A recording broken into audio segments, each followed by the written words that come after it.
Morning, welcome back to my channel and welcome to new blog. আশা করি তোমরা সবাই খুব ভালো আছো, সুস্থ আছো, স্বাভাবিক আছো, আর আমরাও খুব ভালো আছি। আর আজকে তোমাদের সাথে যে ভিডিওটা শেয়ার করব সেটা বেশ কিছু আগের ভিডিও, কিন্তু ফোনের গ্যালারিতে পড়েই ছিল, তোমাদের সাথে আর শেয়ার করে ওঠার সত্যিই সময় হয়নি। তোমরা খেয়াল করেছো কিনা জানি না, আমি প্রায় ডেলি ব্লগ করা এখন বন্ধই করে দিয়েছি। একটু সময়ের অভাব রয়েছে, তবে 3-4 মাস পর থেকে আবার পুরোপুরিভাবে ডেলি ব্লগ করার ইচ্ছা আছে। আশা করি তোমরা আমাকে ভুলে যাওনি, আর তখনও তোমরা নিশ্চয়ই আগের মতন আবার আমার ব্লগ দেখবে। তো যাই হোক, এখন আমি তোমাদের সাথে যেটা শেয়ার করছি সেটা হলো লখনৌয়ে অবস্থিত বড়া ইমামবাড়ার কিছু মেমোরিজ। তো আমরা যখন গেছিলাম সেটা ছিল গত বছর আগস্ট মাস, আর সেই সময় কিন্তু বেশ ভালোই বর্ষা, আর বর্ষাকাল বলেই আমরা এত রোদের মধ্যেও ভালো করে ঘুরতে পেরেছিলাম। রোদের তাপটা আর কি হালকা একটু কম ছিল, কিন্তু এখানে দেখো দূর থেকে যখন বড় ইমামবাড়াটা দেখতে পাচ্ছি, মানে এত ভালো লাগছে। আর আমি নিজে একজন হিস্ট্রি স্টুডেন্ট হয়ে এই হিস্টোরিক্যাল জায়গাগুলো করতে কিন্তু আমার বেশ ভালো লাগে। অবশ্য যারা হিস্ট্রি স্টুডেন্ট নাও, তাও কিন্তু তাদেরও অনেকেরই আমার মতো এরকম আছো যারা এরকম হিস্টোরিক্যাল প্লেস ঘুরতে ভীষণ ভালোবাসো। এবং এটা ছিল লখনৌ। এরপরে আমরা গেছিলাম আবার দিল্লি।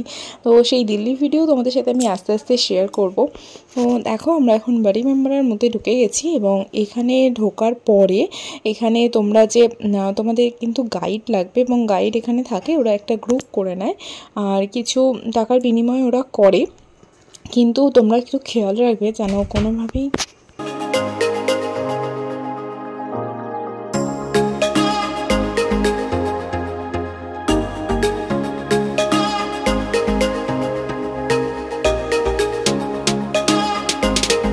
কোনো এক্সট্রা টাকা যেন না নিতে পারে। তবে ওখানে গাইড কিন্তু আমাদের খুব সুন্দর করেই বুঝিয়ে দিয়েছিল। আর এখানে তোমরা অনেকেই জানো যে ভুলভুলাইয়া রয়েছে, আর ভুলভুলাইয়া নামে যেমন সেরকম মানে কাজেও পুরোপুরি সার্থক। আর এখানে আমাদেরকে দেখাচ্ছে কোনটা আসল দরজা কোনটা নকল দরজা, এবং এখানে সিঁড়িগুলো তো আমার অসাধারণ লেগেছে। মানে এত ছোট ছোট সিঁড়ি, জানি বয়স্কদের একটু অসুবিধা হবেই, তবে যাই হোক, এগুলো আগেকার দিনের একটা স্মৃতি। সেখানে পা রাখলেই মনে হয় যেন সেই রাজা মহারাজা বা মুঘল সম্রাটদের এর মতন আমরাও এখানে পা রাখছি। তো আর লখনৌ শহরটা নিয়ে তো কোনো কিছু বলারই নেই। লখনৌ শহর মানেই যেন মনে হয় যেন সেই ইতিহাসের একদম ঢুকে গেছি, সেই মোগল সাম্রাজ্যে। তবে পুরনো লখনৌটাই বেশি সুন্দর নতুন লখনৌয়ের থেকেও। আর এখানে দেখো, আমরা ভুলভুলাইয়া চারদিকে ঘুরে ঘুরে দেখছি, আর আমরা দেখছি কোনটা দিয়ে কোন দিক দিয়ে যাওয়া যায়। এত রকম রাস্তা। ওখানে যিনি গাইড ছিলেন তিনি বলছেন যে আমরা, আর ওপর থেকে তোমাদেরকে দেখো ওপর থেকে নিচটা কীরকম লাগছে দেখতে। আর যাই হোক, গাইড বলছেন যে আমরা তোমাদেরকে ছেড়ে দেবো, তোমরা দেখি যে নিজেরা ঘুরে আসতে পারো কিনা। কিন্তু আমরা বললাম না, কোনো দরকার নেই এত সাহসী হওয়ার, আমরা আপনার সাথেই যাব। কিন্তু সত্যি বলছি, খুব খুব সুন্দর ঘুরেছি, এবং এই ট্রিপটা আমাদের একেবারেই আনপ্ল্যান্ড ছিল, এবং পুরোপুরি হঠাৎ করে এটা হয়েছে। তো সেই কারণে এই ট্রিপটা নিয়ে আমরা অনেক বেশি এক্সাইটেড হয়েছি। ওখানে গিয়ে একটা হয় না, আগে থেকে অনেক কিছু প্ল্যান করে বা ভিডিও দেখে, এরকম অনেক কিছু দেখে তখন আমরা যাই। তো ভিডিওতে দেখার পর দেখবে, তোমাদের সাথে হয় কিনা জানি না, কিছুটা হলেও মনে হয় এটা তো দেখেছি, এটা তো ওখানে দেখেছি, তো এরকম একটা মনে হয়।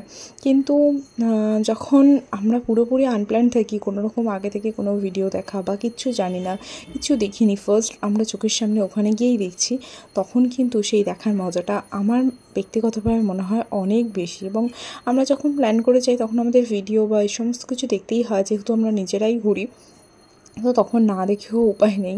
তো যাই হোক, এখন দেখো এই যে ভুলভুলাইয়ার মধ্যে এদিক ওদিক করে ঘুরেই বেড়াচ্ছি, আর রাস্তাগুলো খুব সরু সরু। আর এই যে দেখো, এখানে সিঁড়িটা উঠে গেছে, আমি তো ভাবলাম মনে হয় ওটা দিয়ে হয়তো আরও উপরে কোনো গুপ্ত রাস্তা আছে, কিন্তু অ্যাকচুয়ালি সেটা নয়। এতগুলো রাস্তা করে রেখেছে যেন সত্যি মনে হবে এটা দিয়ে গেলে হয়তো ওখান দিয়ে পালিয়ে যেতাম, মানে চলে যেতাম আর কি। কিন্তু এখানেও দেখো, দেখতে পাচ্ছ কীরকম অন্ধকার অন্ধকার কুকলির মতন রাস্তা। এখানে একা ছেড়ে দিলে সত্যিই ভয় লাগবে। আর আরেকটা আশ্চর্য কথা হলো, দেওয়ালগুলো হয়তো একটু ফাঁপা, সেই কারণেই এই প্রান্তে কথা বললে আরেকটা অন্য প্রান্তে শোনা যায়।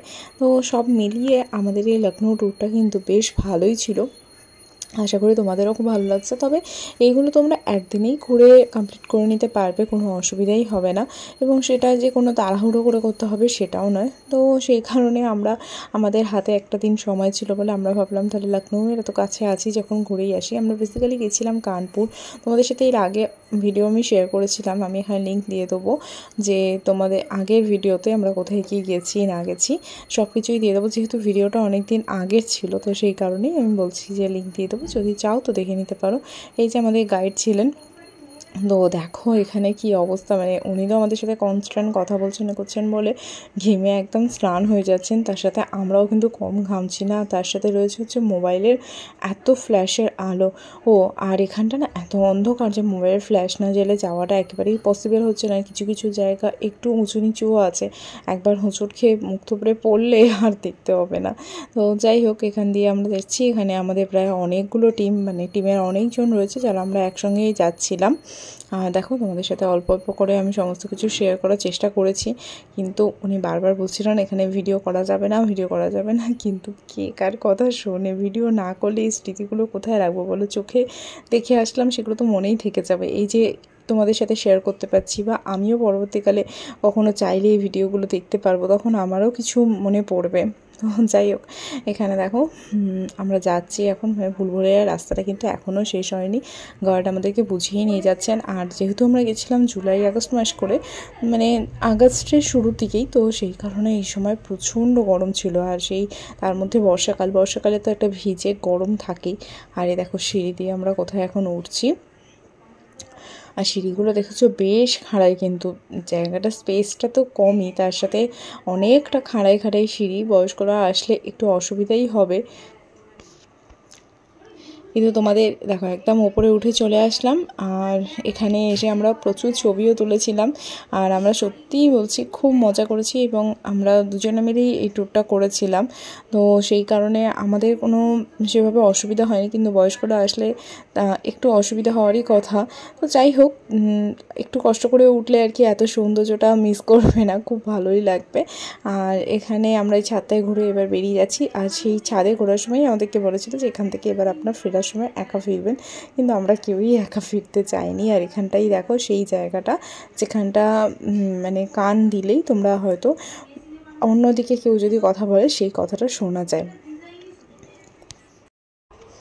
এবার তোমাদের সাথে ভুলভুলাইয়া থেকে বেরিয়ে এসে পাশে ছাদে উঠেছিলাম, একেবারে ওপর থেকে তোমাদের ভিউটাকে দেখাচ্ছি। তো তোমাদের কেমন লাগছে তোমরা কিন্তু অবশ্যই বলবে। আমার তো অসাধারণ লেগেছে যে এত বছরের এরকম পুরনো একটা স্মৃতি, যেটা আমরা এখনও পর্যন্ত উপভোগ করতে পারছি, দেখতে পারছি, বুঝতে পারছি যে সেই সময় কারুকার্য কতটা উন্নত ছিল। আর দেখো এই প্রান্ত থেকে ওই প্রান্ত কতটা দূরত্ব, তার মানে কতটা এলাকা নিয়ে তৈরি, আর তার সাথে বাইরে তো এদিক ওদিক করে আরও অনেক কিছুই রয়েছে। তো বলতে গেলে এই সমস্ত হিস্টোরিক্যাল প্লেসগুলো ঘুরতে কিন্তু বেশ ভালোই লাগে, আর তার সাথে এই সমস্ত কিছু ইতিহাসগুলো জানতেও কিন্তু পাশাপাশি খুব ভালো লাগে। কারণ এমনিতে তো হিস্ট্রি স্টুডেন্ট আছি, তার জন্য তো ভালো লাগেই। আর তার সাথেও আরও ছোটোবেলা থেকে হিস্ট্রি নিয়ে না পড়লেও কিন্তু আমার পার্সোনালি ব্যক্তিগতভাবে এই হিস্টোরিক্যাল জায়গা ঘুরতে বেশি ভালো লাগে। কারণ সব কিছু জানতে পারি, যে কোনো ছোটো ছোটো জায়গার হিস্ট্রি, সব কিছুরই হিস্ট্রি রয়েছে, কিন্তু এই রকম যে স্থাপত্যগুলো রয়েছে সেই স্থাপত্যগুলোয় নিজে পা রাখার পর যেন আরও বেশি ভালো লাগে। আর তারপরেই আমরা একটা টাঙা এরকম নিয়ে নিয়েছিলাম, সেটা নিয়ে আমরা যাচ্ছিলাম। কিন্তু তোমরা বারবার বলবো এই ভুলটা করবে না। এখান থেকে আমাদেরকে বলেছিল ছোটো ইমামবাড়া বা আরও যে কতগুলো জায়গা রয়েছে সেই সমস্ত কিছু জায়গাগুলো অনেকটা ঘোর, কিন্তু অ্যাকচুয়ালি সেটা কিছুই না। এই টাঙাগুলোই তোমাদেরকে ঘুরিয়ে সেই জায়গায় নিয়ে যাবে। যখন তোমাদেরকে শেষ প্রান্তে এসে ছাড়বে, যখন সব কিছু ঘুরিয়ে ছাড়বে, তখন তোমরা দেখতে পাবে যে সোজা রাস্তাটা ধরে এগোলেই তোমরা এখানে চলে আসতে। তো ওরা যেহেতু বাস স্ট্যান্ড দিয়ে ঘুরিয়ে নিয়ে যাচ্ছে, মনে হবে যেন অনেকটা রাস্তা। তো যাই হোক, আমরা নিজেদেরকে লাস্টে সান্ত্বনা দেওয়ার জন্য বললাম যে আমরা তো কখনো এরকমভাবে চড়িনি, তো চড়াটাই সেই কারণেই আমরা উঠলাম আর কি। তো তোমরা যদি মানে এটা আগে চড়ে থাকো বা চড়ার যদি ইচ্ছা না থাকে, কিন্তু কোনোভাবেই টোটো বা এটা নিও না। যদি বয়স্করা থাকে তাহলে অবশ্যই নিতে হবে। তো এটা একটা মিউজিয়াম, তো দূরে দেখতে পাচ্ছ। আচ্ছা, তোমাদের সাথে আমি পরে রাস্তাটা শেয়ার করছি যে কোন জায়গা দিয়ে। মোট কথা এগুলো তোমরা পায়ে হেঁটেই ঘুরতে পারবে। আর এখানে একটা মিউজিয়াম রয়েছে, এবং সেই মিউজিয়ামটাতেও তারপরে আমরা এসেছিলাম। তারপরে ওখানে যেহেতু ভিতরে ফটোগ্রাফি অ্যালাউ ছিল না, তোমাদের সাথে তুলতে পারলাম না। আর এখানে দেখো এই গেটটা এত ভালো লাগছে যে গেটের মাঝখান দিয়ে যাচ্ছি, খুবই ভালো, সব কিছুর পরিবেশ তো সত্যিই খুব ভালো। আর তার সাথে কিন্তু লখনউয়ের বিরিয়ানি, এটা কিন্তু টেস্ট করতে ভুলো না। সমস্ত জায়গায় বিরিয়ানি পাওয়া যায় এবং সেখানে বিরিয়ানি যেমন টেস্ট আর পরিমাণটাও অনেক বেশি দেয়। আর তারপরে আমরা আরেকটা ইমামবাড়া চলে এসেছিলাম। এখানে তোমরা পার্সোনালভাবে একটু ওড়না ক্যারি করতে পারো, কারণ এখানে ঢুকতে গেলে কিন্তু ওড়না মাস্ট। আর এখানেও ওড়না আছে, কিন্তু নিজের যদি কেউ ওড়না ইউজ করতে চাও তাহলে একটা ব্যাগের মধ্যে ওড়না ফেলে রাখতে পারো। এই যে দেখো, এই জায়গাটাও খুব সুন্দর, কিন্তু আমার সবথেকে বেশি ভালো লেগেছিলো এবারে মেম্বারে। তো এই যে আমরা লখনউ স্পেশাল বিরিয়ানি খেতে শুরু করে দিয়েছি। এখন আপাতত আমরা যে সমস্ত কিছু হোটেলগুলো রয়েছিল তার চারপাশে সেগুলোতেই খেয়েছিলাম। সন্ধেবেলা আবার অন্য একটা জায়গায় যাওয়ার প্ল্যান আছে, সেখান থেকে খাওয়ার ইচ্ছা আছে। আর এখানে দেখো, এই যে পুষ্করিণীটা রয়েছে এটা এত সুন্দর করে বাঁধানো। আমাদের খুব একটা হাতে বেশি সময় ছিল না, অনেকটা বিকেল হয়ে গেছিলো, 4টে বেজে গেছিলো বলে আমরা এখান থেকে অনেকটা দূরত্ব আবার ব্যাক করতে হবে, কারণ আমরা লখনউ স্টেশনের কাছাকাছি ছিলাম, সে কারণে আমরা তাড়াহুড়ো করে সেখান থেকেই বেরিয়ে যাই। টাটা।